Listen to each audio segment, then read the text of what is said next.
The year is 1997, or at least it was when this movie was made, anyway. New York City is a prison where inmates are dropped in and never allowed to escape. The president's plane has been brought down inside the city, and only one man can get him out, Snake Plissken. You can call him Snake. This movie is one of my all-time favorites and began my lifetime obsession with Mr. Kurt Russell. My all-time favorite actor, by the way, as well as my love for John Carpenter's films. Like all things these days, though, a remake is in the works, so instead of letting Hollywood ruin brilliance, we're taking this one on. It is time to remake Escape from New York right.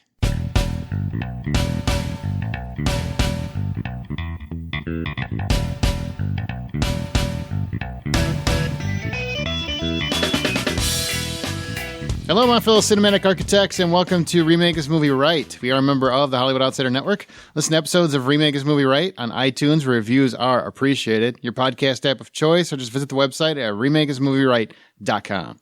Remake This Movie Right is a show that takes an original film that has an actual remake in the works, figure out what still clicks and what doesn't, and then we determine exactly how Hollywood should remake it. So by the end of each episode, we will have the remake ready to roll for Hollywood execs and present it to you in movie trailer form. We're here to tell Hollywood how to remake this movie right. I am your host, Aaron Peterson, and joining me today to take on one of my all-time favorite films, never should be touched, but whatever, we're gonna. He's the host of popular podcast Shat the Movies and Shat on TV, Roger Roeper. What's up, Raj? What's up, Aaron? Thank you so much for inviting me on. I am super excited about this. I know that when the first time you and I met, we started correspondence, and that was just back and forth, some DMs. We kind of slid into each other's DMs there on Twitter. We were talking about all the things that you do, and I really love the concept of Remake This Right. And then we did the swap cast for Westworld. I thought that was great. And then I said, please, if you ever want me on, I will do this in a heartbeat. Even though we do like a Shat the Movies, the concept that you guys do here is great. The fact that you're going to like remake it and what should it be done, like all the mistakes over at Shat the Movies. I feel like we're elementary school. I feel like you guys are like graduate school level, but I like the idea of taking that a step further, what we're doing tonight, and with like one of the best movies ever done. I don't want to give it away. I'm just stoked to be here. So thank you so much for having me on. I am long-winded. I will try to keep myself in a cage today. You've heard Troy on Beyond Westworld. You've heard Troy on this podcast too. He's a little winded, so it's okay. Yeah. Yeah, I'm a shout talker as well, so I apologize. I will try and tone things down. I'm just so excited. That's all right. There should be a nice balance. I'm pretty mellow. You're a little heightened. We'll bring it down. And for this one, we're doing just the two of us, and there's several reasons for that. And I'm gonna be perfectly honest. Several people that regular hosts were approached to it, and many of them were frightened to even do it. They didn't want to mess with Escape from New York, and I'm honestly kind of in that camp. But Hollywood doesn't care. They're going to do it anyway. Some don't like the movie. Troy doesn't like this movie. Can you believe that? Shame on him. I'm calling him out. Shame on you, Troy. I don't want to get in between two podcast hosts, but I'm going to have to say that this movie definitely needs to be redone. And all right. Well, we're going to battle it out. And I like this movie. Where would you put it? You know what? I guess let's talk about the movie. Let's get into Escape from New York, and we can talk about what we like and we don't like. If you haven't guessed it, for this episode, we are remaking Escape from New York. And if you've never seen it, A, shame on you. B, in the future, crime is out of control, and New York City is sectioned off to be a maximum security prison. You get dropped in, but there's no coming out. You're officially a citizen of New York City prison. And after the president's plane crashes in New York, the president himself is actually taken captive by the Duke of New York. The military decided to send in an inmate for exchange, in exchange for a full pardon, and that is Mr. Snake Plissken, played by the great Kurt Russell. He is dropped into New York in bitchin' camo pants and an attitude, and he has less than 22 hours to get the president and his cassette tape out before he dies because he's been injected with some time-release capsules. Yeah, that's the movie. If you've never seen it, this is a classic, but let me ask you, Roger, when did you first see Escape from New York, and what did you think of it? What were your first impressions? I was a lonely kid growing up, so I loved watching movies. And so a lot of my Fridays and Saturday nights were spent renting movies from Blockbuster. And I remember when like Escape from LA came out, I went to Blockbuster, watched it, realized that it was a sequel. And then I was like, well, I got to go see the original and see if it's as bad as whatever I just watched. And then like I watched it and I said, this is two different movies. Escape from New York is badass. It's very timely. It's very 80s, right? And then Escape from LA is just schlock. It's terrible. So I was probably 13, maybe 12, 13 at the time. I was a late bloomer. I mean, let's be honest, it was high school. But you know, I rewatched it again to get ready for this podcast, and I hadn't watched it since that time. So it's been a good, what is that, 15 years, 16 years? I don't know. I can't do advanced calculus. That sounds right. You carry the one. Yeah, sure. Yeah, right. Long division I was never good at. But the movie is fantastic for so many reasons. And yeah, it's campy, but it's the good kind of campy. It's the kind of campy that like you can enjoy this and then set it aside and remake it right. And I'd still be perfectly like happy with it. Does that make sense? No, it totally makes sense. And I'll tell you why. To me, it makes sense because I saw the movie when it first came out. I think it was probably HBO or on videotape. Honestly, I don't remember exactly when I saw it. I just remember I saw it when it first came. I could watch it at home, and we were poor, so I know I didn't go to the theater to see it. and all I remember is at the time, the first thing I remember is this is the coolest character I've ever seen on TV outside of maybe Indiana Jones. So I absolutely worshipped Kurt Russell, and I still am. You could put Kurt Russell literally in any movie, and I will go see it. Captain Ron is fantastic. I don't care what anybody says. He doesn't do anything bad as far as he can do no harm. But this movie is why it's one of those things where even I just rewatched it too, but I've probably seen it 50, 60 times minimum. I mean, I've seen this movie a lot. You know, as the movie has gotten older, it shows its age a lot more, which happens to a lot of science fiction movies.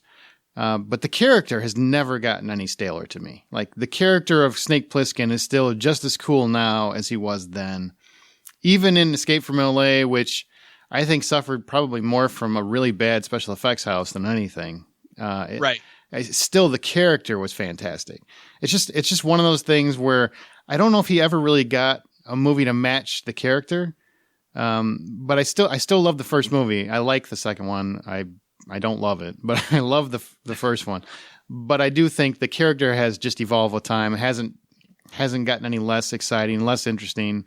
So I think you can take that idea, that concept, that character, and remake it and do it a little different, however we decide to do it, and still make something that people will gravitate towards as long as you keep that character intact. The only hard part is finding anyone that matches Kurt Russell, because he was kind of, I mean, he had the gravitas. He was the guy throwing it out there and taking a chance. He was the Disney kid who just took a big chance on him, and it paid off in spades. Talking about the Kurt Russell character, and where he is at the time, would it be the equivalent of, like, say, I'm just trying to think here. I guess it would be like a Zac Efron type situation, right? Like Kurt Russell was the Zac or Efron of like the 80s or late 70s. I would probably even go like a Justin Timberlake, because I think Timberlake has that charisma and whatnot, but he's kind of seen as a lightweight. Like I think Zac Efron's done some rated R stuff, so he's got a little bit more of an edge. Timberlake is the safe guy. And that's where Kurt Russell was in the early 80s. He was the safe bet, you know. I mean, safe kid. You put him in a Disney movie. That's the kind of stuff he was doing. He belonged there. And then John Carpenter took a chance. I think they wanted Jeff Bridges, Tommy Lee Jones, or some of the names thrown out for this role.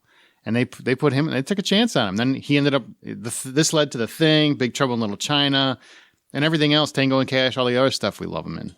I think that's the beauty of this movie, right? Is knowing that if you know a little bit of the history and you know a little bit about John Carpenter and you're a John Carpenter fan, you're going to love this movie. If you're not a John Carpenter fan and you don't know who he is, watch a documentary on the making of this movie. Oh, yeah, right? Definitely. Because it's absolutely fantastic. John Carpenter is he's a blue collar director, right?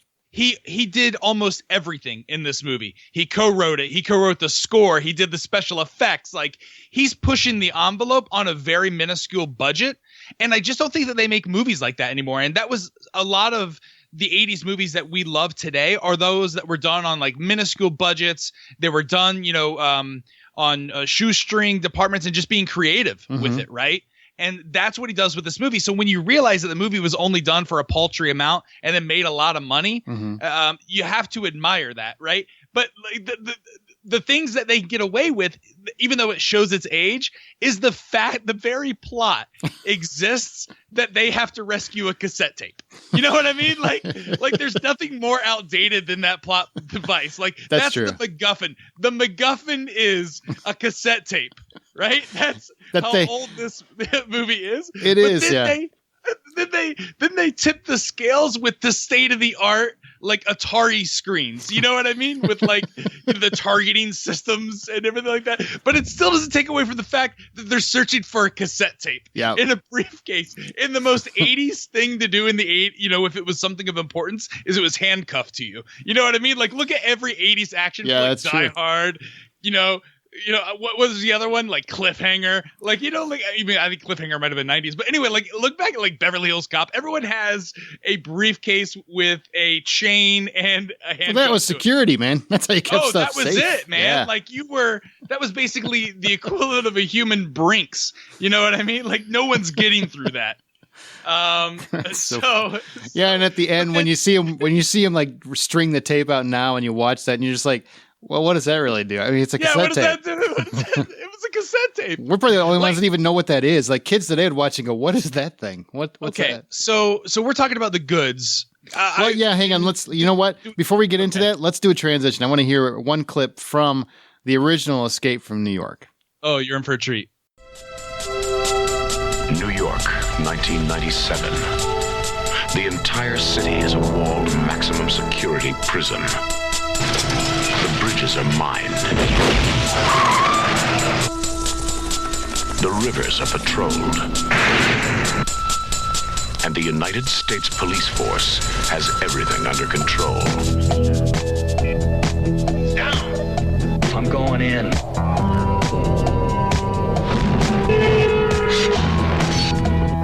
John Carpenter's Escape from New York, the high adventure of the future.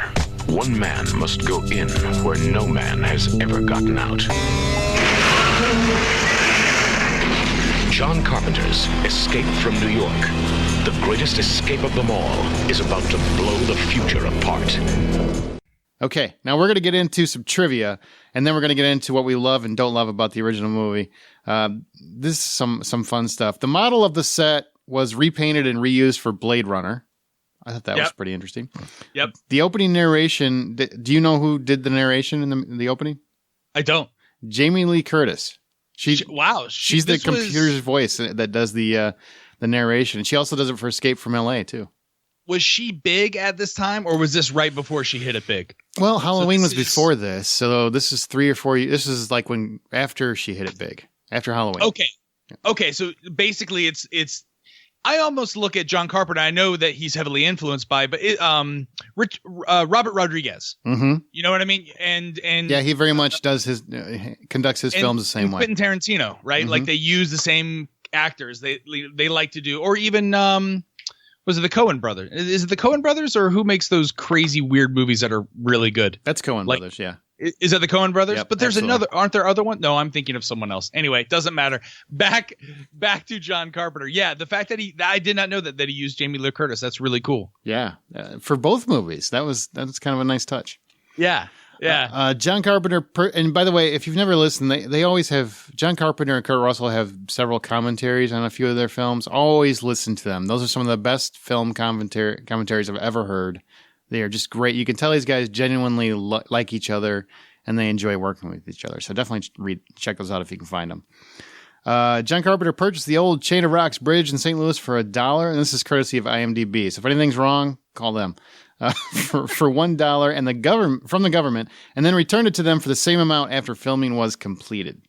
So here's something I didn't know. I didn't know that anyone can go in there on IMDb and just write whatever they want. They can. Yep. I had no idea. I had no idea. It's basically the Wikipedia of movies. I thought that was something like someone was actually behind the keyboard and keeping that. No, IMDb. Anyone can just write whatever they want. But I think that's really cool. Yeah. It's interesting. Again, Streets of New York, right? It's supposed to be Manhattan, and it's filmed in St. Louis. I did know that, but I didn't know the monetary value that was exchanged. That's why they can't keep a professional football team in St. Louis, because they keep making bad deals like that. Oh, it's so soon. It's so soon. Oh, I ripped it right off. He's absolutely right. I always try to verify whatever I find on IMDb, but these are usually ones that I've been able to verify somewhere else. So don't worry. I mean, we're not Time Magazine, but we do double check. Oh, I am not fact checking you at all, sir. Please. No, feel free. I don't care. Don't listen to our fact checks that we do. Ox, who ends up fighting Kurt Russell in the cage. Kurt Russell felt like he was getting a little too rough and asked him to take it easy and kind of tapped him in the groin to let him know he was serious. And then Ox Baker calmed down. That's true. I've heard that several times. Wait a minute. Kurt Russell nailed this guy in the groin? I don't think he nailed him. It was more like just a gentle, hey, stop it. Here's a little love tap on your balls to say, come on. Like when you're wrestling with your older brother and he's got the best of you'd tap you on yeah. We just did Rocky IV for Shat the Movies, a shameless plug there. But there's a story there about Dolph Lundgren going too hard at Carl Weathers, who played Apollo Creed, to the fact that Apollo Creed, Carl Weathers, he left the set. He protested. Work had to stop for almost a week. I think it was 4 working days, which in Hollywood is 4 months. Am I right? Such a Hollywood outsider. Yeah. But nice. All these plugs you're throwing at me. I like it. I know, right? These are good. These are good. I expect my free juice after this. So Carl Weathers basically flips out. Dolph Lundgren, eventually they come back and Dolph Lundgren has to tone it down a bit. Now, I will counter with Sylvester Stallone wanted Dolph Lundgren to go at him really hard and took the punishment to the fact that he had a collapsed lung and had to miss only 2 days of work. So Sylvester Stallone directed and starred in Rocky IV with a collapsed lung. Meanwhile, Carl Weathers over there is he's calling his mom saying, Dolph Lundgren hit me too hard in the fake boxing match. So, I mean, I you know what I mean? I applaud Kurt Russell for at least manning up and just, giving him a little the manly thing to do. I'm going to punch you right in your nards if you do that again. Yeah. Versus the Carl Weathers. Now, you never want to go so extreme as Sylvester Stallone where you get hit so hard you have a collapsed lung. No. But I think Kurt Russell did the right thing in this situation is basically what I'm saying. You know what? Here's my theory about this and life is that Kurt Russell always does the right thing. No matter what he's doing. Always. It's the hair. It has to be the hair. Oh, that Look quaff. at Kurt Russell. Oh, that quaff. It's so good. We did Beautiful. Tombstone as well. And man, he's a handsome fella. He is what he is. He is. Tombstone, such a good movie. Such a good movie. Such a good movie. Listen, Hell's coming with me. Yeah. No. I could do Kurt Russell movies all day. All day. That's what you tune in for, is the Kurt Russell movies. Oh, man. And you know what? I like Overboard, too. I'm not complaining about I'm not saying nothing. Listen, I got nothing bad to say about Goldie Hawn, Kurt Russell romp. No. Romp.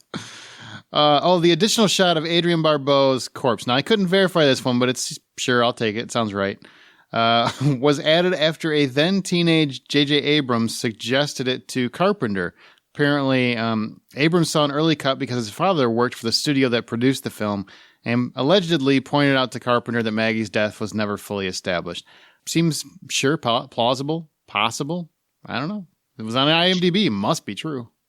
J.J. Abrams' life has been nothing but an avenue of green lights.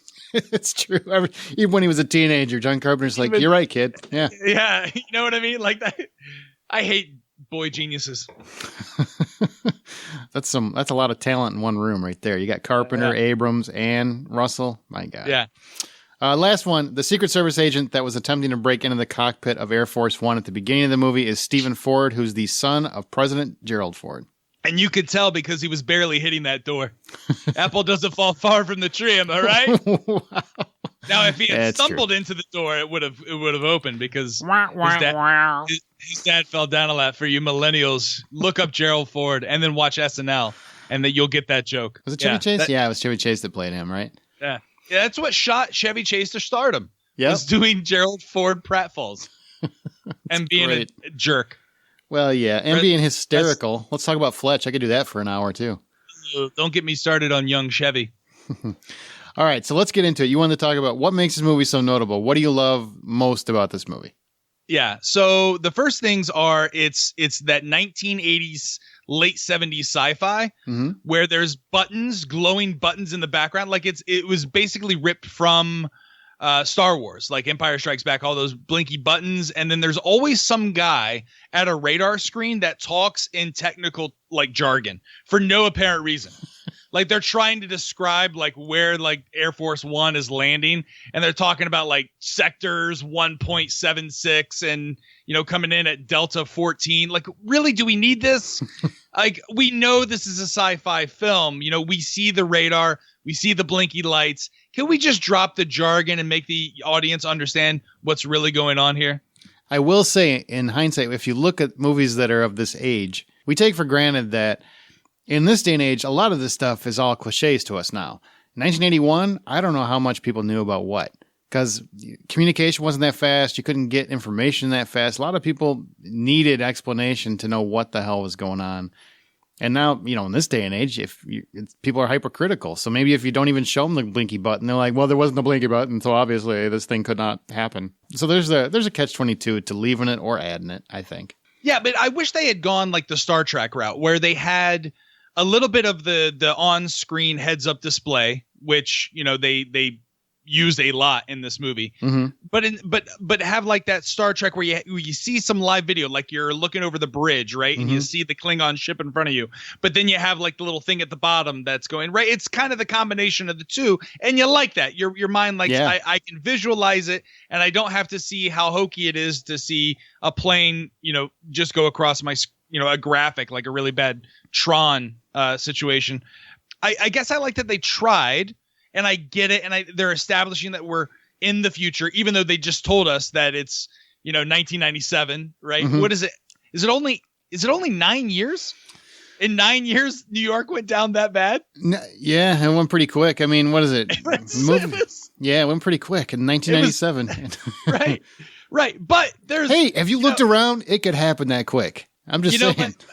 Well, here's what I loved, right? When they're explaining everything like that, like it listen, I don't want to get all political here, but like it definitely felt like today's political situation where, you know, New York has gone down into, you know, a state of decay, 400% increase in crime, to the point to where the federal government says, listen, things are so bad, we're just going to wall off. We're going to build that wall, right? We're going to make America great again. We're going to build this wall around Manhattan, and then we're going to put mines on the bridges. We're not going to blow up the bridges because we want the possibility of an escape, but we're going to put mines on bridges. We're going to have mines in boats. We're just toying with them a little bit. We're just going to get them on top and watch them go. 24/7 visualization, you know, and then I guess they drop in food. Anyway, listen, I don't want to get too technical here.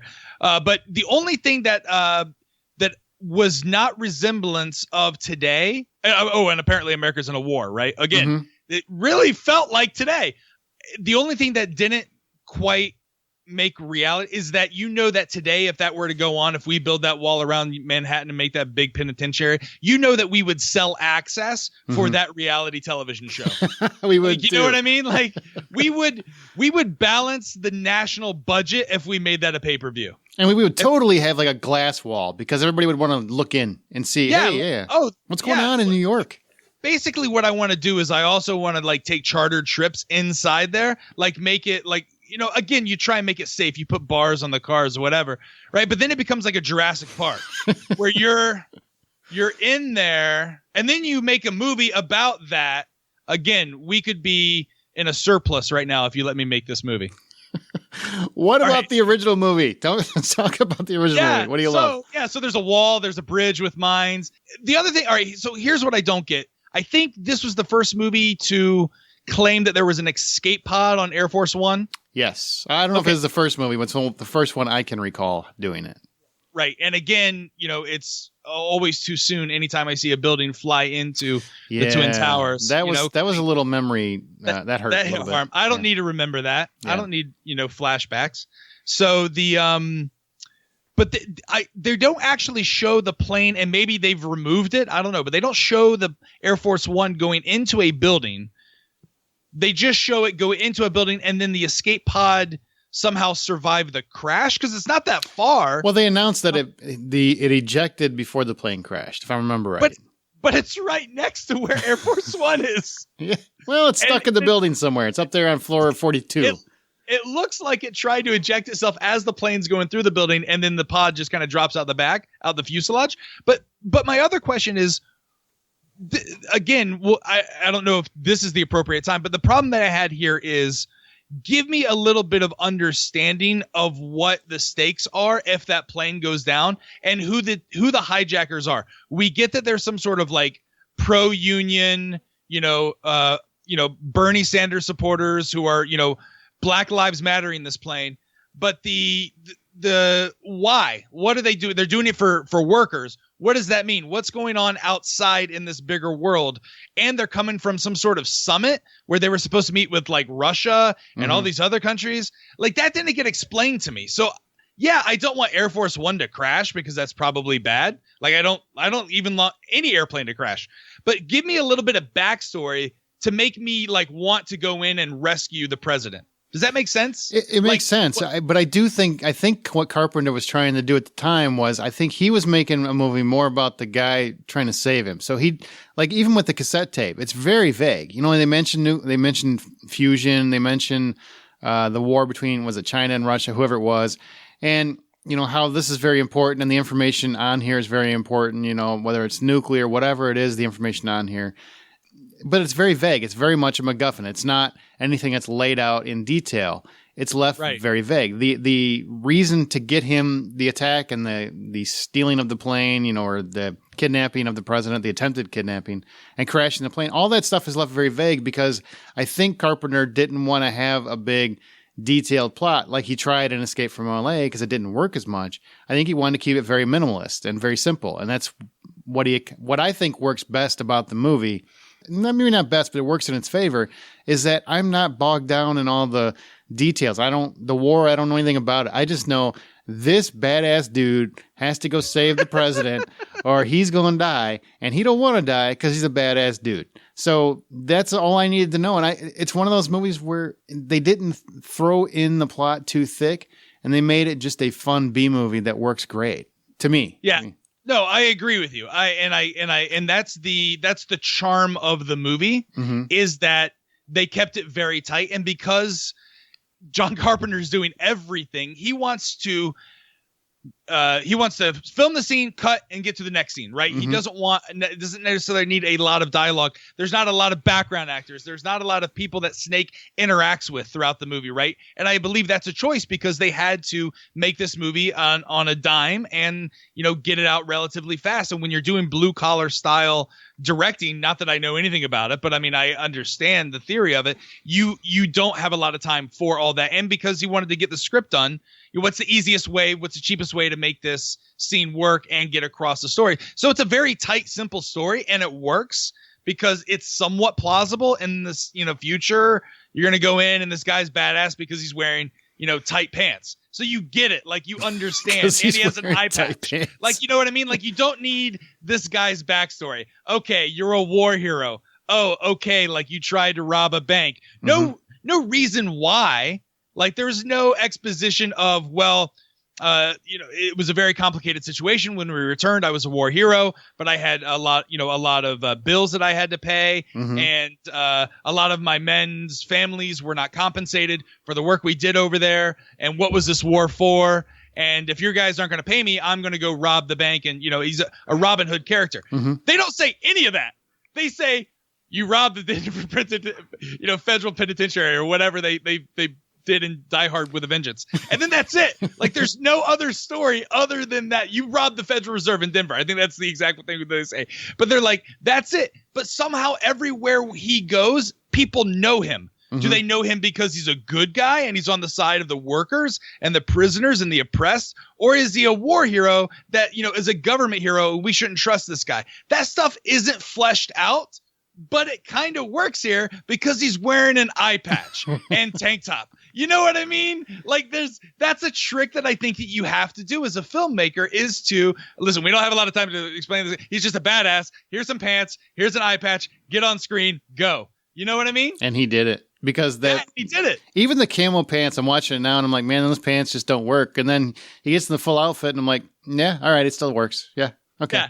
And he is not ripped. He is not shredded. I just watched. No, Commando. he's toned. He's toned, is what he is. He's toned. I mean, listen, the guy's in good shape. He's probably has he's a very nice body, but it's not a Sylvester Stallone. Early when you think of early '80s action movies, you think of the pumped up guys. Like he's almost Die Hard. He's like a sci-fi Die Hard before Die Hard, right? He's an everyman almost. I mean, he's got an eye patch, so maybe he's not that everyman, but still, like he's not jacked up like an oiled, Arnold in Commando. No, he's not. That's a lot of the 80s action heroes were over beefed, just running around. I mean, roided up, whatever. He looks like a human being that was caught and thrown in this penitentiary. And in the original film, they actually had the original opening had, they showed what happened to Snake, but Carpenter cut that. And I actually think it works to the film's benefit because I don't think it was needed. Where I don't know if it was Cleveland or if it was the Denver, whatever it was, they showed him getting caught at the beginning, I believe is what happened. Okay. I remember so seeing it like years ago. Yeah. They showed it like years ago. It was like a deleted opening or something. And it really went into detail as to what happened. But I honestly can't remember. It's been so long since I've seen it. And I don't have it on my current copy. Was there ever like a director's cut? Was there ever like a they never pieced it together that I saw to where it actually flowed as one movie. It was always a deleted scene because I think Carpenter wanted it removed. He didn't want it to be part of the movie because it was something he decided the movie doesn't need it. The movie stands on its own. It's very much a simplistic tale. Guy goes in, gets guy out. That's really all the movie is. Right. And I think that's why he focused on that. Okay. Well, that makes sense. What do you think about Donald Pleasance as the president? I really, you see him in Halloween. He's a great actor. He's been in a ton of Carpenter stuff.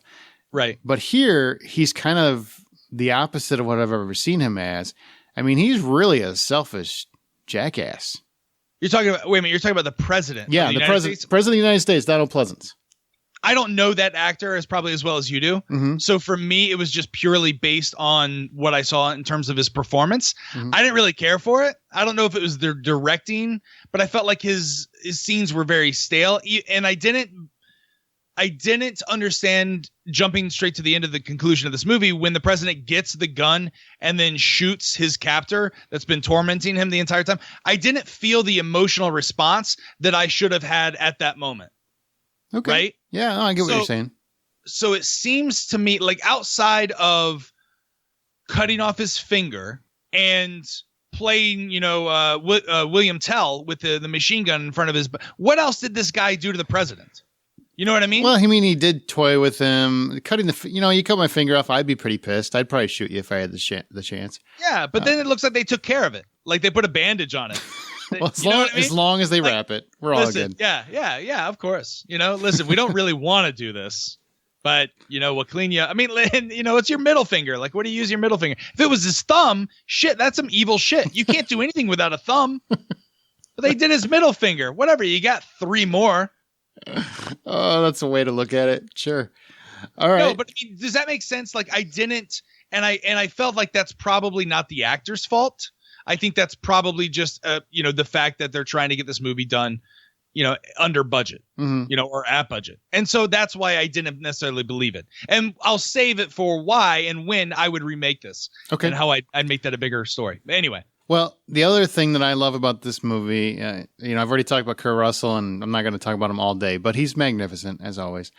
But it's his decision to destroy the tape at the end. When they've said that this basically, the fate of the free world is involved and it, could save millions of lives, whatever. And he just tears the tape up. I thought that was fantastic because this is the epitome of today's antihero, is that you've got a guy who legitimately, you mess with me, you shouldn't have, and I just don't like you, so I'm going to ruin everything you stand for.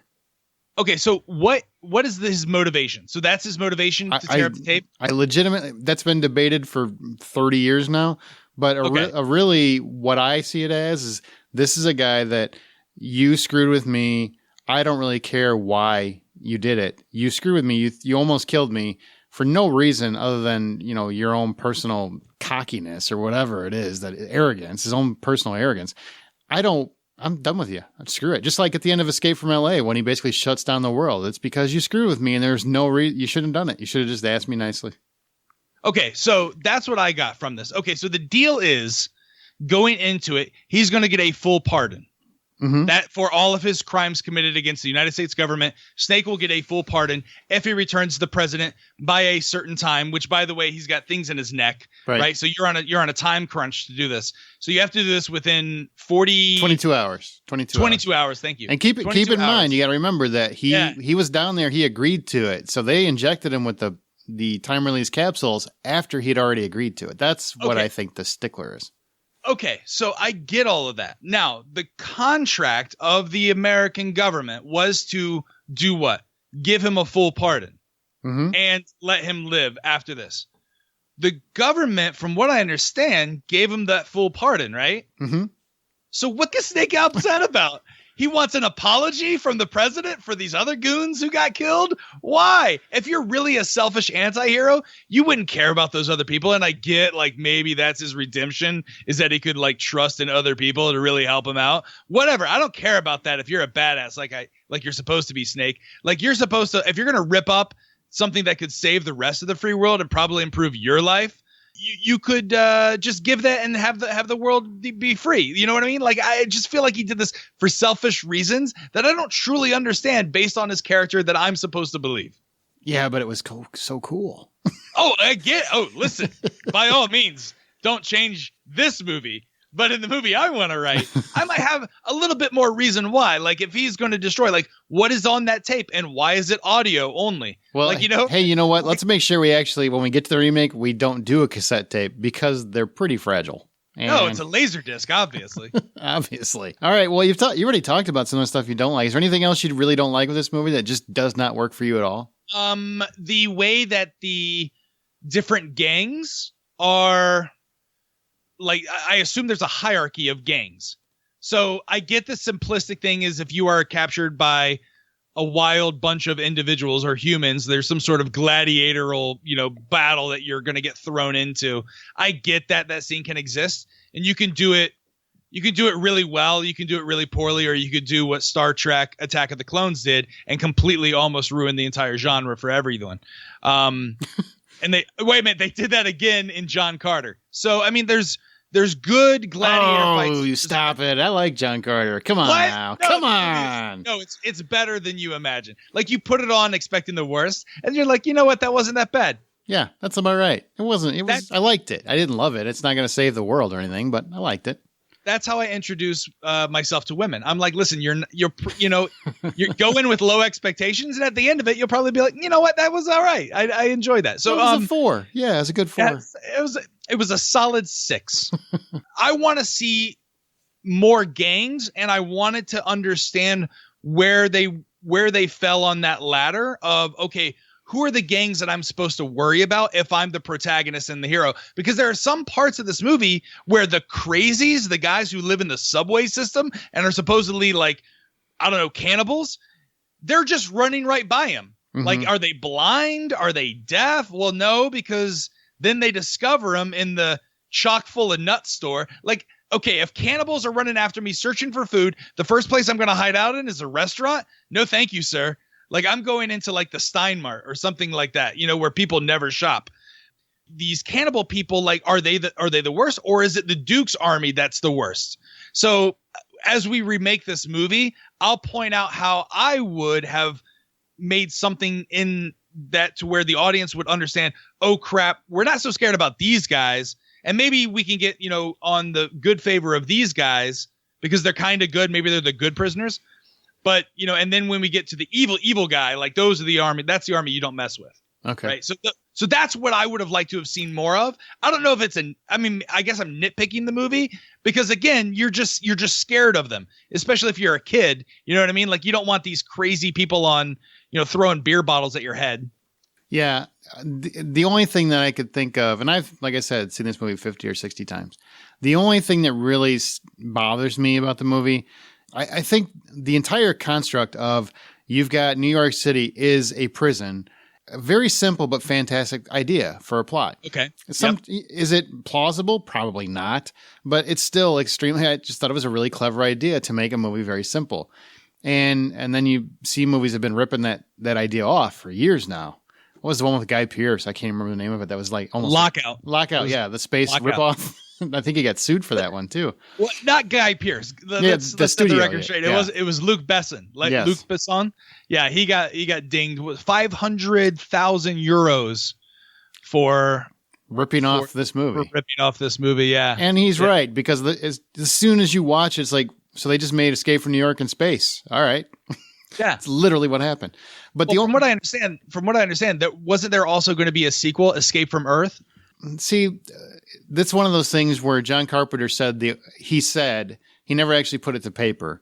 That the only other thing that he could do with this character after Escape from LA would be to escape from Earth. And then people kind of ran with that. Well, that'll be the third movie if he ever makes one. And he did indicate if that one was successful, he would make a third one, but it wasn't successful and he didn't.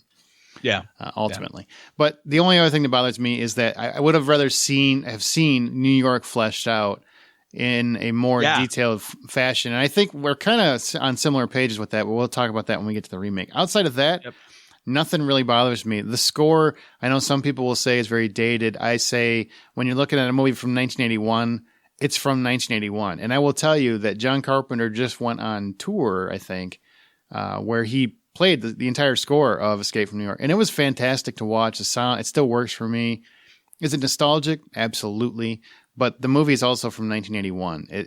It's not going to sound like a 2016 score. So that's just a factor of life and existence. It's not the movie's fault at all. Well, the score is it's that heavy synth, the iconic Carpenter stuff, rock. Yeah. So I mean I think that's timeless when you think of the era and the fact that like now we're both fans of Westworld and they used a heavy synth orchestral score to go over that. But like you look at the movies that are timeless from that era, you have the Blade Runners, you have, the Terminators, the original Terminator. Like that was James Cameron was, I almost like James Cameron, I think is probably a little bit more talented, has a little bit more money, a little bit more studio influence than John Carpenter did, but he came from that same school of blue collar style and approach. But he was always, pushing the envelope when it came to sci-fi movies. I think he was doing it, within the confines of a studio system. So when he made Alien or Aliens, even though it was low budget, it still looked fantastic. You know what I'm saying? And when he made Terminator, he was able to do, I think, what John Carpenter would probably go more campy at. He did it to where you look back and you're like, wow, that still looks really good. And then he made Avatar and just totally ruined it. So I'm with you on that. I'm with you on that. So back to, I completely went down a rabbit hole. What were we talking about? Escape. We were talking about the score. Okay, the score. Thank you. When a movie does that, I look back at it as timeless. I recently, again, I apologize, I just watched Commando. There is a calypso steel drum that plays throughout the score for 3/4 of the movie. At the end of it, I was hungry for coconut shrimp. And that takes you out of like suspense when, Arnold Schwarzenegger is killing 81 people on screen. Like I can't do it if I hear a Jamaican steel band. It does, I apologize. I just, it suspends disbelief for me. That's dated. This is awesome synth score. And I would definitely want to keep that in a remake. Oh, I'm with you on that one. Now we can't not mention the sequel, at least a little bit more in detail. I want to mention two pieces of trivia because I think it's important. Escape from LA was a sequel. I was so pumped for that movie. I actually saw it opening night. Man, you couldn't. I loved it at the time. I just like it now. I realized after my high came down, my fanboy high came down a little bit.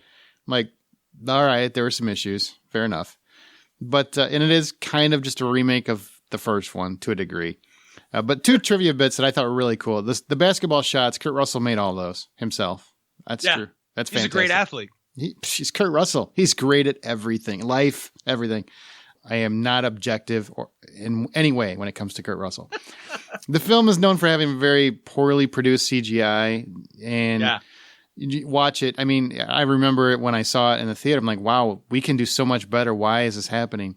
That was due to the fact that the employees at the visual effects house, Buena Vista Visual Effects, had never dealt with computer graphics before and didn't really know how to achieve them properly. So when they bid on the job, they came in as the lowest bidder, and Carpenter took them at their word and put them on there. This is a $50 million movie at the time, which would be like 120, something like that, million movie. I mean, it should have looked 10 times better than it did. And the special effects, I'm sorry, John, if you happen to be listening, they were not good. They were not good.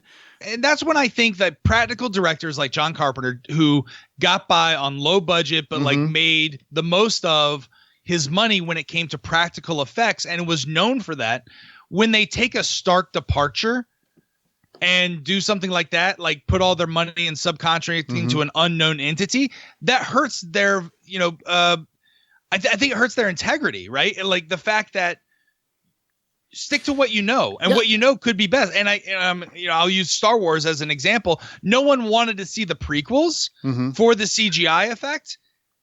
We went there for good CGI, which was what we thought George Lucas would be known for, but he went too far. He went way too far. Yeah.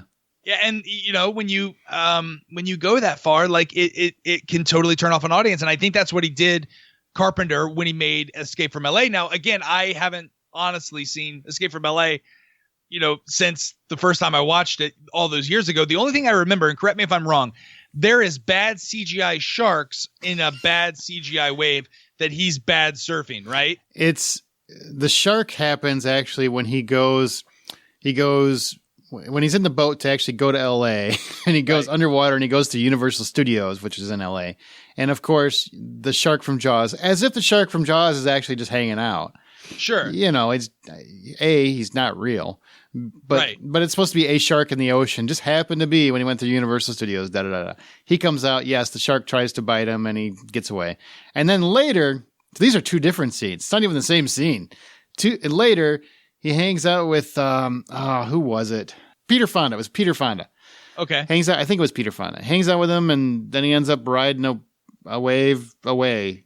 He surfs a wave away, and a snake Plissken surfing a wave, which might have played had it looked like an actual tidal wave and not whatever the hell that was. Yeah. Yeah. Or if LA actually, had, something more than just that one river that goes, like, LA is desolate, and you're going to tell me that there's a tidal wave. Well, there was earthquakes. They did spell that out. The earthquake separated it. So the earthquakes are separated. Come on now. They explained that. Okay. Again, these scenes sound cooler than what they are. Like you think, you hear Aaron and Raj, describe how there's a shark that comes out of these waves that he's surfing downtown LA, and then Peter Fonda's there for some reason, and they talk, and then he surfs away. Like, that sounds cool. It is not. Like, it is not fun. This movie is atrocious. It is a train wreck. Never see Escape from LA. Never. Because there's pluses to me because the concept of LA, you're going to contain LA? Come on. Uber couldn't contain LA. Lyft couldn't contain LA. This is the blinders. This is where fan blinders are on, because I can watch it. I can enjoy it. Everybody I ever watch it with tells me it's horrible, and I'm like, I don't see it. I like it. It's bad. No, listen, that's how I am with when my family describes an ex-girlfriend from college. I'm like, no, she was great. Everyone's like, no, she was terrible. I'm like, no, she had good parts. They're like, no, she had no good parts. I'm like, yeah, but the end was cool, right? And they're like, no, the end was the worst. Okay, this is what I will say. In a complete defense, I love the ending to Escape from LA. The last 5 minutes of the movie, I think, are fantastic. No, that whole, the more things change, the more they stay the same, man. He just shuts off the world. I freaking love that. I thought it was great. When robots write movies, that's what they'll write. That's what they'll say. I'm okay. I think Kurt Russell actually wrote that. Generation 1 robots. Well, I loved it. Loved it. Okay. Kurt, John, I'm with you on that ending, man. That ending was great. Listen, it's a fun movie to watch. It's a time capsule, certainly very flawed, but deserving of a remake. And yes. I feel that way strictly because I just got off of a very intense, psychologically numbing experience in watching Westworld and podcasting about it 3 times a week. Yeah. Like that was an exercise in futility. And we went back, you and I both did on our separate podcasts, and reviewed the original movies, which are terrible. Like, if you think this movie's bad, go watch Westworld and then watch the HBO series. That's what I want to give this movie. I want to give it the treatment. I want to give it the respect and the paid dues, but it stands alone. It stands as its own entity. It's good. It's the anti-Ghostbusters remake. Man, should this movie even be remade, or should it be placed in don't touch status? Escape from New York. Oh, it should definitely be remade. Okay. 100%. Absolutely, 100%. But it has to be remade the way that only I remake it, or unless I hear yours and I like yours. And then I'll say only in the way that you and I want to remake it. That sounds good. I like it. Okay. Before we get into the remake, let's hear one more clip from the original Escape from New York. Enjoy. I'm not a fool, Plissken. Call me Snake. S.D. Plissken. American, Lieutenant, Special Forces Unit Black Blight. 2 Purple Hearts, Leningrad and Siberia. Youngest man to be decorated by the President. He robbed the Federal Reserve Depository. Life sentence, New York Maximum Security Penitentiary. I'm ready to kick your ass out of the world, war hero.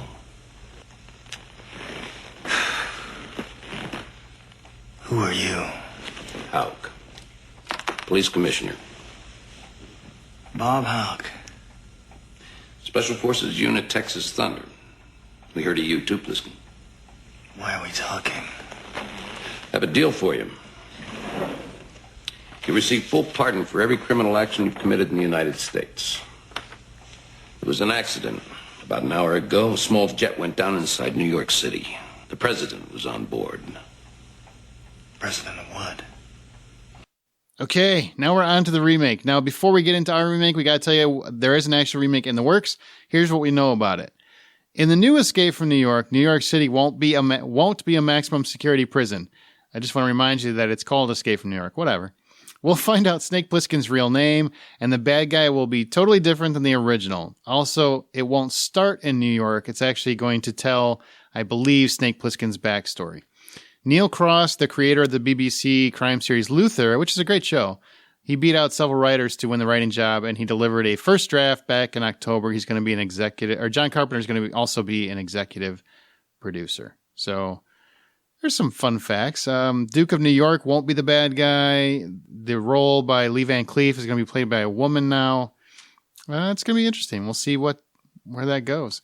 But since this movie is getting a remake, and we as fans think we always know the best way to do it, here's where we talk about how we think Hollywood should remake it. All selections are settled by a vote. Normally we have 3 people. This film we have 2, so we'll have to fight it out. We'll duke it out. We will go to the cage if we have to. I'll tap you in the nads if I think you're going too far. You'll Kurt Russell me? I'll Kurt Russell you, exactly. Little love tap right there in the... Give me the old KR, aren't you? We each get 1 cut per episode. So if we think that the other one is going too far, we don't like what they're doing, whatever, we can just yell cut if we're passionate about an idea, and that person has to abide by whatever you change. You understand these rules? Okay, wait a minute. So I get 1 challenge flag? Not a challenge. If we're going a certain direction and you can't get me to agree, and you want to go this way, you feel passionate about it, you yell cut, and then we have to go your direction. So okay, we do ask, don't make it a jokey thing. Make it like you're actually passionate about whatever the idea is, and then yell cut, and it's yours. Yep. So I get this 1 time. Okay. Get out of jail free card. What that is. Yep. Okay, perfect. And then we're going to go over certain things. Like, when will I know if I'm getting to the end and I need to use my cut card? We're just gonna put it together, and we'll see how it goes. We just do it naturally. Just let it flow. Got it. Okay. All right. So I just want to make absolutely sure, because I don't want to get to the end and then not use it. It's like getting all the way to the end of Millionaire with 2 lifelines. You know, you should have used one along the way. Hey, make sure it's something if it's something you're really passionate about, we might agree on everything. If we agree on everything, why would you want to, you don't have to throw it out there. Okay. All right. Perfect. So what if I use my cut too early? Can I buy back in? No. They're not. Okay. Well, I mean, if you PayPal me directly, we'll talk. Okay. Yeah. Perfect. You could be, you're like the United States Congress. I am absolutely yes. If you are a lobbyist, just write me a check. We're good. I'll send it to your super PAC. So let's get into this first. Here's the one thing, we kind of talked about this briefly. There are a lot of ways you can go with Escape from New York. One way would be to not have it in New York. You could do like Escape from Planet Earth. You could do Escape from another city, Escape from Taiwan. I don't know, Escape from Australia. You can make that whole continent be a prison, something like that. Okay. Which was, one way to go. Or you can make it go a different way. But what was your idea? Let's talk about what you had in your mind. Well, no, I like where you're going here. So I think location is important. Mm-hmm. So what we need to discover first is what are we making it? And now, if I'm remaking this movie, what would you rather have? Would you rather have a tight area that you can tell a succinct story, Or do you want to do something that you can maybe flesh out over multiple movies or multiple seasons? So what I'm saying by that is, do you want to go New York, something like they did in the original where it's just the island of Manhattan? Do you spread to the 5 boroughs, or do you do something like a, Escape from a State, like Escape from Texas? I think you have to keep it in America. I mean, like if we're gonna filter things down, I like the idea of keeping it in America. Well, here's what I absolutely agree with you. Here's what I think. And yes, some of this is inspired by the recent Westworld. Not to just tie it into there, but there was some inspiration from how they decided to go with that. Which is, personally, I'm with you, and I think we talked about this, but I'm with you that I think a Netflix or something like that TV show, it would be a great way to go. Okay, so we're agreeing that the format would be like a HBO or BBC limited run series where we know that they're going to do 3 seasons or 2 seasons or 5 seasons. Yes. But we know like it has a finite ending. It has a finite amount. It's not The Walking Dead, right? It's not going to go on for as long as there's people still buying zombie shit. Like it's going to be, hey, this is going to run over a Game of Thrones. We're going to go 7 seasons. That's it. Mm-hmm. We're calling it. Same with Breaking Bad. Yes. So it's that type of situation. Yeah. And it's on a network like HBO, Netflix, or Amazon. Yes, like I don't want to have to worry about censors. I don't want to have to worry about a network. I don't want to have to worry about basic cable AMC executives taking my property and then like bastardizing it, right? Like I want full control. And I think you can only get that. That's why there's so many storytellers going to Netflix, going to Amazon, because they're the studios that are taking the risks, right? They're the ones that are trying to establish a brand. So they're more willing to, take the extra thing. Now, what you get with HBO is you get the experience, right? You get the experience of a network that's going to stand behind you and produces, for the most part, top quality stuff. And there's a certain prowess being on HBO, right? Like I'm not that excited to watch American Gods because it's on Stars, and Stars or HBO, you're going to go HBO the entire time. Absolutely. So that's how I would remake this. I'd make it a limited run series. In terms of location, though, does that play an impact in your mind? Well, here's how I would do it. This is my idea. I mean, we can talk about what yours is too as well. My idea was you still call it Escape from New York, name recognition, yada, yada, yada. You have to do that in my mind because there are 2 things that are synonymous with this film, this franchise, New York and Snake Plissken. Those are the 2 things that I think have to be in there. So what I would do is, because you're looking at it from a seasonal perspective, you're looking at it from, let's just say 10 episode seasons. Let's just say 3, 4, whatever the number is, a few years. We're not planning on, 10 years or like you said, we're short lived. Okay. So let's settle on 3-year season or 3-year series. Sure. Got it? Yeah.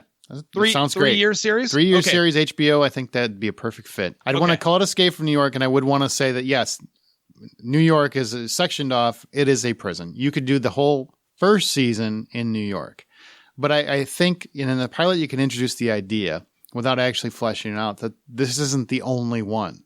So you could actually, season 2 and season 3, Snake is pursuing objectives that will be spawned from the story that we tell in New York that leads to 2 other locations. And they can be global or they can be in the US. I don't care. I think you use New York as a launching pad to the bigger story. Okay. So there's going to be other prisons that he has to go to and escape from? Maybe not necessarily escape from. I mean, escape from is basically how you get it. I think that's how you start it. And you can even actually finish it. Like that's where our main foe ends up with at some point, whether you call him the Duke of New York or whatever. Like he ends up back there somehow and he goes in just to finish the job. So it all makes sense. Let me propose this idea to you, if I could. Mm-hmm. So I like the concept of where you're going, where each season maybe in the later seasons, you ramp that up more, is the idea that there's different maximum security cities, states, whatever the case is, right? Maybe it's global. I don't know. But the Duke, right? There's no reason why the guy would just call himself the Duke of New York. Mm-hmm. You know what I mean? Like, why wouldn't you make yourself a king? Who wants to be a Duke? And why is it British aristocracy, right? Is like, are all these like, do all the heads of all these big penitentiaries know each other and then they assign ranks and then there's like a king somewhere? Like this is, again, I don't know. I'm just trying to think of why reasons that he would have to like keep going up the criminal ladder, if you will. I think whoever the ultimate villain is, it doesn't have to have the same name. I don't agree with that. Yeah. No, I agree. Okay, so you could completely scrap the whole Duke thing and just make him like a really bad guy. Yeah, I actually probably would, because I don't think the Duke thing is needed. I don't think it's necessary. Like I said, there's two things that have to be there: Snake Plissken and New York, at least to start it off. Okay, I agree with you. Okay, so we've got location, we've got character. So it is a Snake Plissken. Mm-hmm. Let me ask you this: is it Kurt Russell? I would probably say no, only because Here's the reason why I was gravitating towards television. You go to a movie, I'm automatically thinking this should be Kurt Russell. This belongs to Kurt Russell. I think if you take it to a different medium and you put it on television, it's smaller. Even though these days it's really not. I mean, God, Westworld and Game of Thrones look better than most movies these days. But I think there you can get away with changing them where it's not as daunting a task. I think you want to go a little younger. You want to go somebody who was actually the age of Snake Plissken at the time of the original movie, 30, 35, somewhere in there. That's really what I think it should be.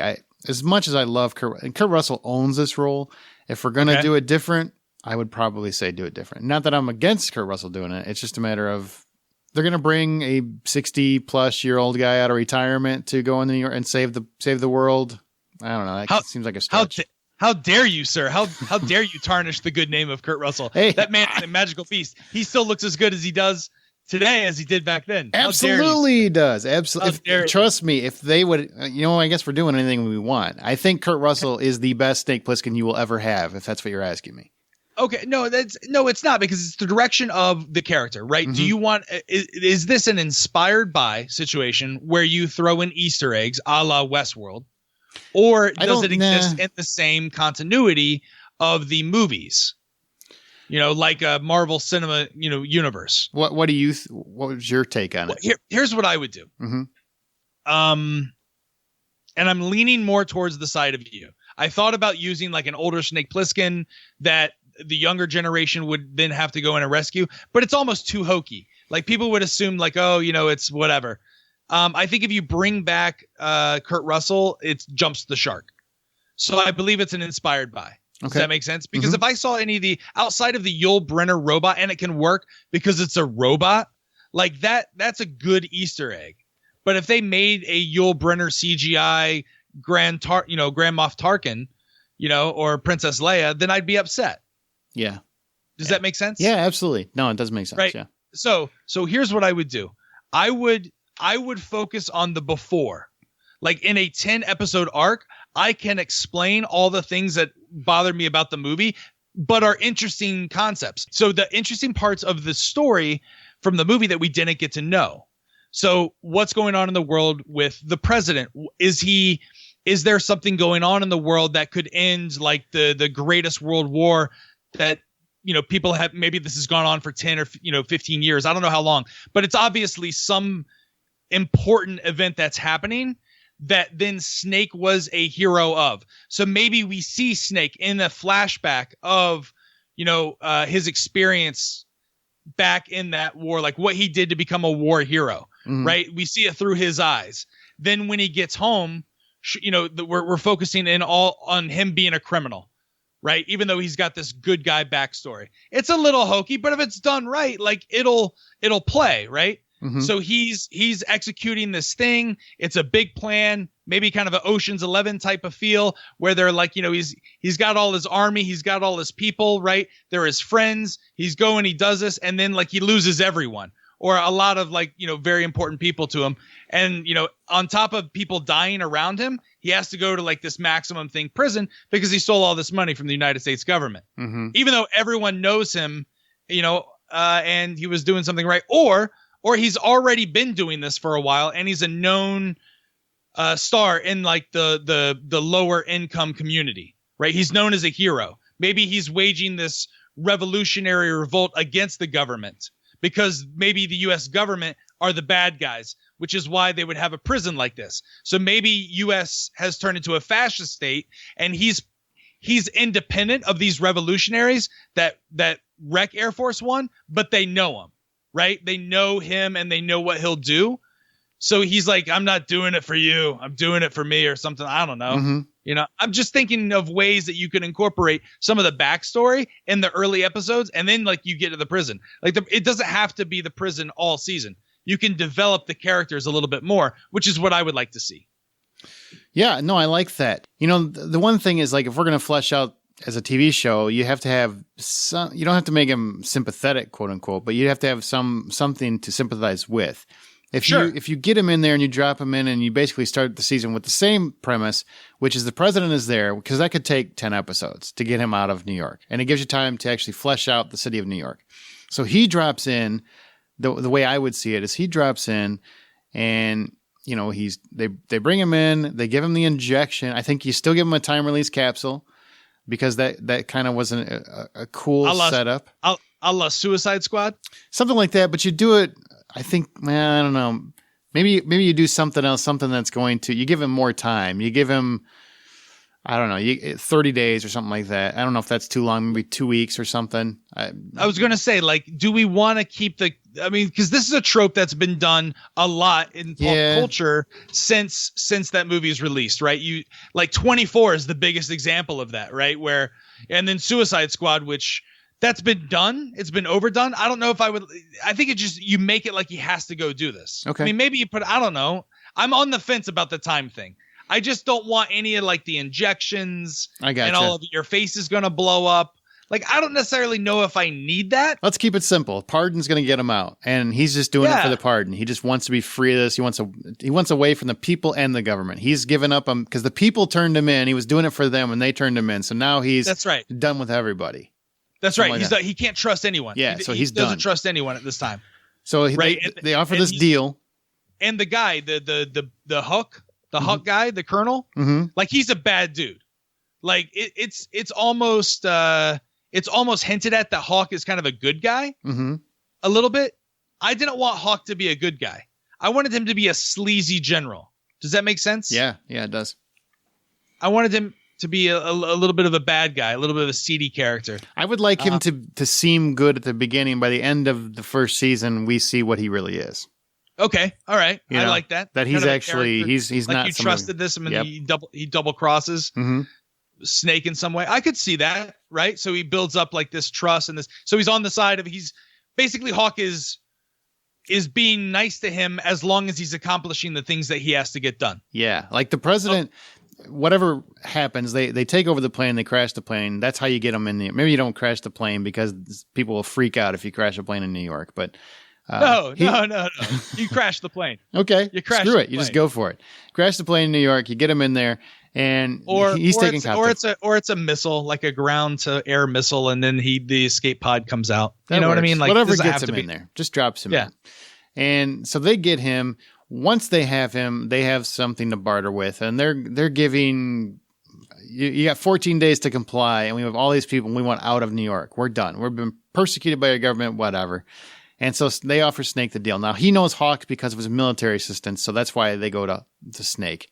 And so Snake thinks that Hawk means what, like he's doing this for his own benefit at the beginning of the season. So he takes the pardon. That's, wait, this is a good deal because I can get all this off my chest. I can be done with the government. I can be done with these people that I thought I was helping, but they turned on me. Fine. Well, they're all dead. Yeah, they're all dead. That's fine. Let's go do this. And then he gets dropped in there. And then you have 10 episodes where you can build up, where he starts to see that some of these people are being persecuted. They didn't do anything wrong. It's the government getting rid of the weak. Right. That sort of storyline. Yeah, absolutely. I mean, there's no, I mean, you would assume in a totalitarian dictatorship that we're all about to be part of, you are going to have political prisoners. You're going to have people who were wrongly accused.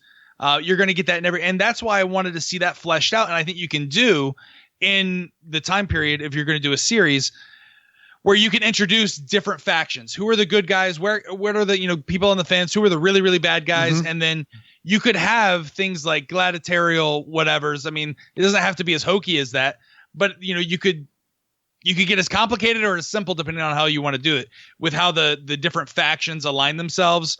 And then I would assume there'd be a map area where it's just like everything is carved into gangs and it's one big gang war. But I like the idea of almost like a Dante's Inferno, where a Snake gets closer, or Apocalypse Now, where Snake gets closer into the den of the devil, things get crazier. Like that's where you see the people coming out of the sewers and they're eating people. Like you save that for the end. You don't come right out the gate with that. No, yeah, absolutely. And I think how you make it last for roughly 3 years is that he gets there, he goes through these things and he meets different people, and you have these various storylines and various characters. But you have at the end on that 10th episode, he has the president. He needs to get out of New York. Several people are coming for him because he's pissed off a lot of people while he's been here. And he thinks he's just doing it for the pardon. No big deal. Even though he's met these persecuted people, the impression he's given, from other people is that this president is going to help. Like he actually might be able to help these people. So that's why it's not just the pardon. He also does it because he thinks in his mind, all right, this time I'm actually doing it for myself and I'm doing it for the right thing. Reasons. Okay. Yeah, for the right reasons. But it's only after he gets him out, like at the end, this would be the first season cliffhanger, gets him out, gets to know where he's going. He receives his pardon and he thinks, all right, you know what?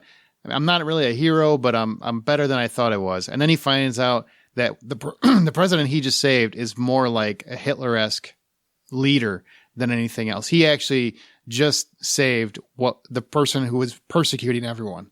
So he's been duped. So then that would set up the next 2 seasons to basically now it's his job that he's pardoned to find a way to bring him down. And he's going to have to go into other areas. He's going to have to go into different systems to get the right people to do that or something. Okay, so it's Westworld versus the world, or it's versus Delos, right? It's the robots versus the corporation. Kind of. That's where you want to take season 2. To a degree, yeah. I want him to round up people. Season 2 would be gathering the people that he needs to go after the government, and then season 3 would be bringing the government down. And I would want the last episode to be him dropping the president into New York City, back into New York, like it done a complete circle, and now he just drops the president back in New York. So we've got the first season, and then we've got the last shot of the last 30. episode of season 3. Yeah, got it. Yeah. So it's at the end, the rest will come. That's what this was how they made the show Lost, guys. If you didn't know this, they had the first season, they had the final shot, and then they were like, you know what? We'll throw spaghetti against the wall. We'll see what sticks for the next 7 seasons. That's pretty much how. I mean, do you like this idea, or is there something you want to flesh out? Or you want to tweak? I didn't use my cut, but listen, we could do this. I think it's fine. I don't want because I felt like this was very collaborative and I enjoyed it. The other idea that I could take, and this is kind of a radical, maybe a little bit too much season 2 of The Walking Dead, but what if you made season 1 all about backstory? Then you flesh out the world they live in. You flesh out what's going on with the military, what's going on with the world that Snake is kind of an anti-hero or a hero in. And then it ends season 1 with him going to New York. And then season 2, all about escaping from New York. Season 3, all about taking down the corporation. Well, I think you would have the government. That could work if the pilot, you have to set up the escape from New York premise. So maybe he's getting dropped off. We don't see anything except he's being dropped off in New York and we don't know why. And then it sets up that now you're going to find out how he got to this point. Well, it's Snake becoming Snake. Yeah. Right? Like they didn't make Rick Grimes the Rick Grimes of now, like in episode 1. Does that make sense? Like they built up to that character and we cared about Rick Grimes. And I apologize for the Walking Dead reference, but they really did establish the character of Rick Grimes really well. And that was, I think, probably the best part of the show that it's very inconsistent. I would like to do that with Snake where he doesn't wear the eye patch in the first season up until like the end. And you actually get the explanation of how he got the eye patch. Well, I would be on board with that as long as like I said, in the pilot, you started off with maybe the first 5 or 10 minutes is him basically finding out exactly what the scenario is, Right. getting the details and being dropped in New York. And then it basically goes to flashback. And so the rest of the season, we got to figure out how are they going to get, and he's got the patch at that point. So you see it. So it's Snake Plissken to people that know, but then it goes back, but then it starts at, the beginning or something. And he think like, how'd I get here? Or something like that. And that's where it goes back. So then the last episode would be how he ends up being dropped in New York. Got it. Okay. How's that? And then the second season would be I could see that. Season 2, the prison. It's all prison. And you'll be excited because, maybe season 1 wasn't so good, but at least they're going to the prison in season 2 and they're going to escape from it. And then we trick the audience and we introduce a new character that we dedicate 3 episodes to that no one loves. No, we're not doing that. Oh, we're not doing that? No. We're not introducing the governor? No. To this? Okay. All right. Sorry. It's having Walking Dead flashbacks. I apologize. A little this bit. could work. This could work. I think we're on to something here. I would like to see, maybe I'm just heavily influenced by Westworld and what we just saw. You know what I mean? Where everything was just kind of explained. I don't know. Maybe we do the prison, the entire thing, and that's the world. And then you get out in season 2, and then it's Escape from New York State, and then it's Escape United States. Well, we have to decide on an idea. This whole thing doesn't work. Listen, we can come to a consensus here. I think that could work. I think you could do the way that you introduced it or the way that you proposed it in terms of you've got the backstory first season, you've got the second season is the actual prison, and the third season is revenge, or I'm bringing down this government. Right. Because I like it. Yeah. I like it. Will people watch it? Will people be pissed if we troll them the entire first season?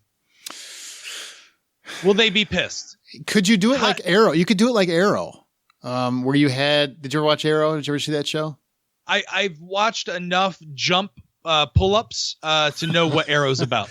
Well, basically how they did it was they introduced at the very beginning, the Arrow story, and then you got flashbacks in each episode telling the backstory that got them to that point, the first season. So then you have both. You have like the best of both worlds. It's like a Lost. It's like where you're seeing individual similar, characters' backstories. But it's the same story. It's the same backstory throughout the entire season. It's not different people. It's just that one character. Okay. Yeah, it's just that one character. So it would just be Snake Plissken's backstory. So you want to see Snake Plissken's backstory interspersed throughout the entire 3 seasons? No, just the first season. No, I would just do it the first season just to show how he got to this point. Because I agree, there are going to be people that will be like, well, I want to see Escape from New York. I don't want to see how did he get to New York? I don't want to see that movie. That's what MapQuest is for. I can figure out how to get there. That's what they're going to do. They're going to do a prequel. If they make this into a movie, aren't they going to make this a prequel? Isn't it all going to be about how Snake got to where he was? Yeah, but we're trying to make how we think fans should do it. So, right. What would you as a fan? What do you want to see most?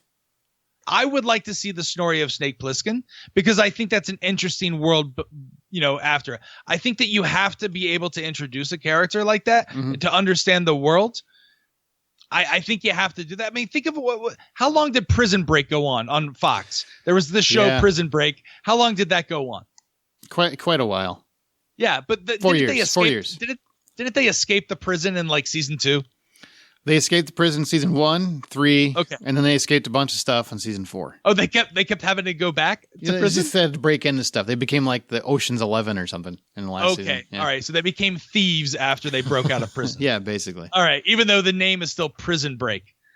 Like I don't watch Oz to see the police officers. I don't watch Orange is the New Black to see porno mustache guy. Here's as a fan, okay, here's what I would want to see. I personally wouldn't want to go the whole season feeling I would feel trolled. Yes, I agree with that. But I also agree that there should be backstory. So personally, how I would rather do it is because I do think 30 episodes is a great time frame. Okay. That first season, he gets dropped in there and you get that set up. And then you do flashbacks in each episode showing how he got to this point. That'll flesh out his backstory as well as keep people invested in the current storyline. You get to the end where the first season where the president dupes him, essentially.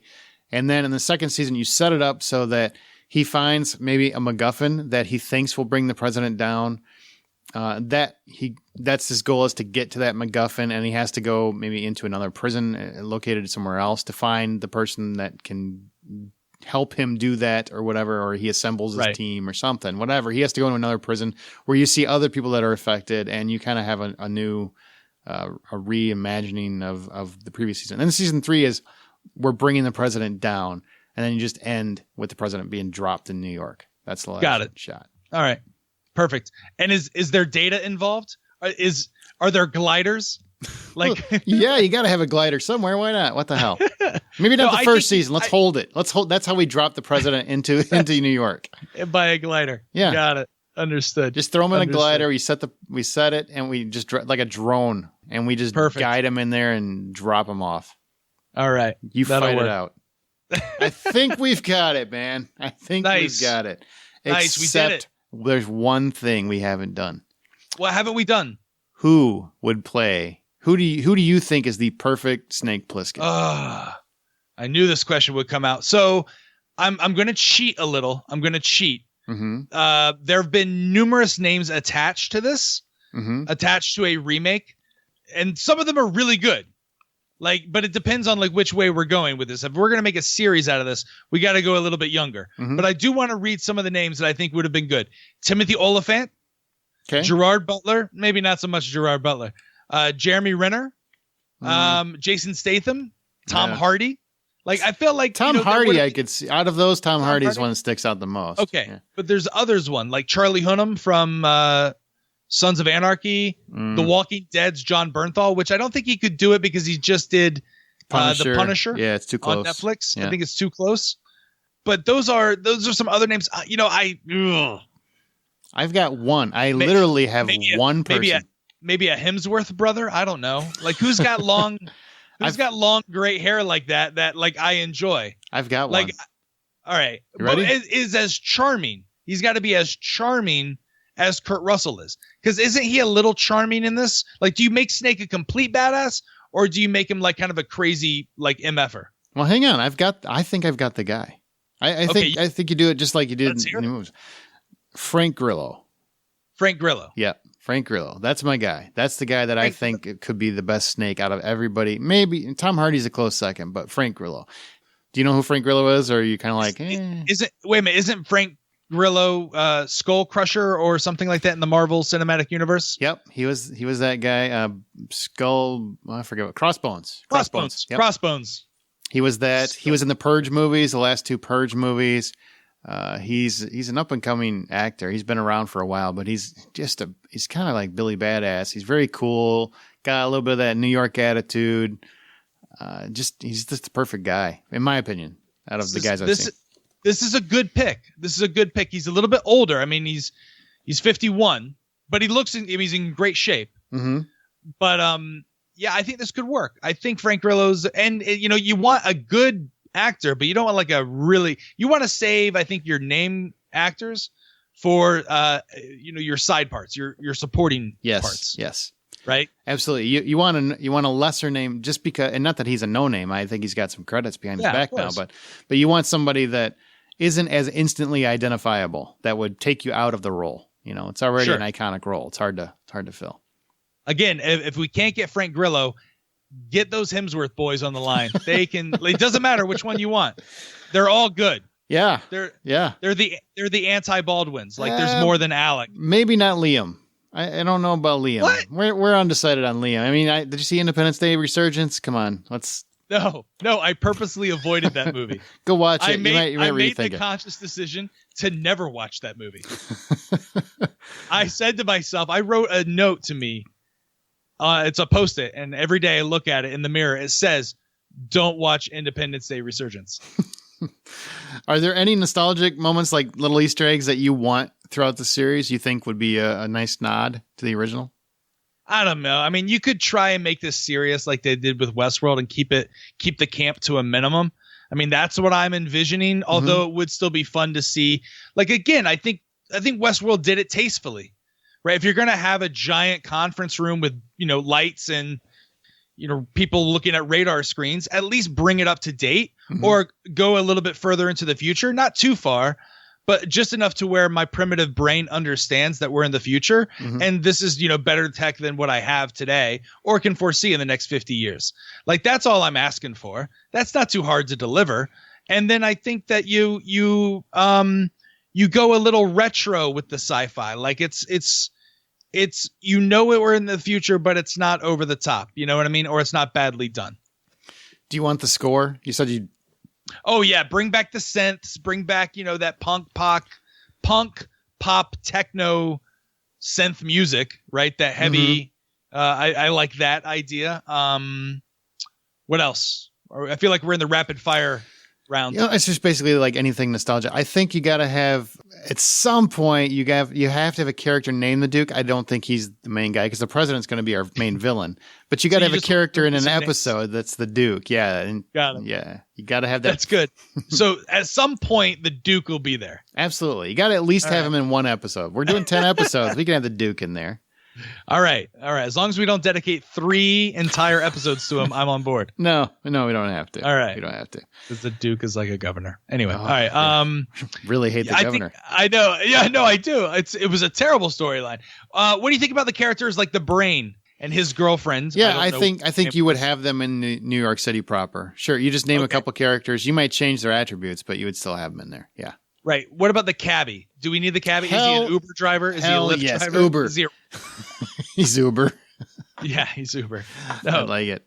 Yeah, I think you do. It's New York. You got to have a cabbie. I think that was really. You got to have a cabbie? Yeah, no, you do. I would ditch the cabbie, but he's some sort of side character. He progresses the story forward. He's someone that you kind of care about, and you don't want him to die, but he does. He's a former Wall Street banker. He's a white collar criminal. He's a white collar criminal? Okay. Yeah, and he's way out of his element. He needs somebody like Snake, so he'll do whatever he can to stay near him. But he's kind of a creep. He's going to burlesque shows, isn't he? Sure, why not? So this. I mean, you're trying to make the best of it, right? Like Absolutely. You're in prison, but you still want to have a good time. It's fun. You got to party like a man, Yeah, I want to understand the economy of the prison. I mean, is that too much to ask? Like, I want to see how this whole state you definitely have it fleshed out. Absolutely. Yeah. All right. Well, no, I think we did it. I think we did do it. Right now we're going to hear one more clip from the original movie. You are welcome. Wow, Snake Plissken, all right. What you doing in here with a gun, Snake? Looking for somebody. Who? The president. Come on. He really here? Somewhere. When you find him, you're gonna take him out? Mm-hmm. Take me out with you, Snake.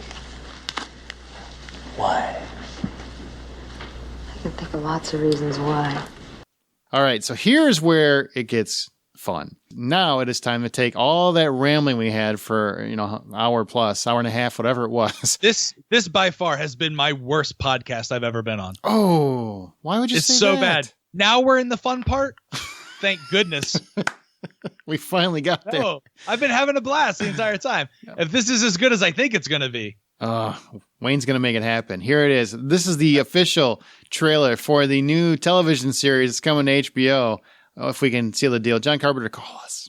You can still be an exec producer. This is Wayne Henderson presented to you, Escape from New York.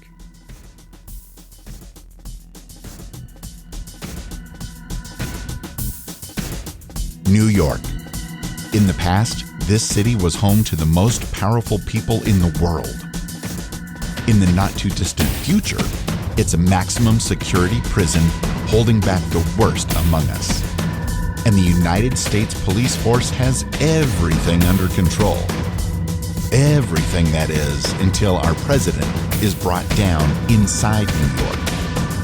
Only one man can get him out. The most dangerous man in America. Later this year, join him for a 3-season television event as Frank Grillo straps on the eye patch and heads into a city no one has ever left alive. First, he'll break the president out, and then he's going to bring him down. His name is Plissken, but you can call him Snake. This is Escape from New York.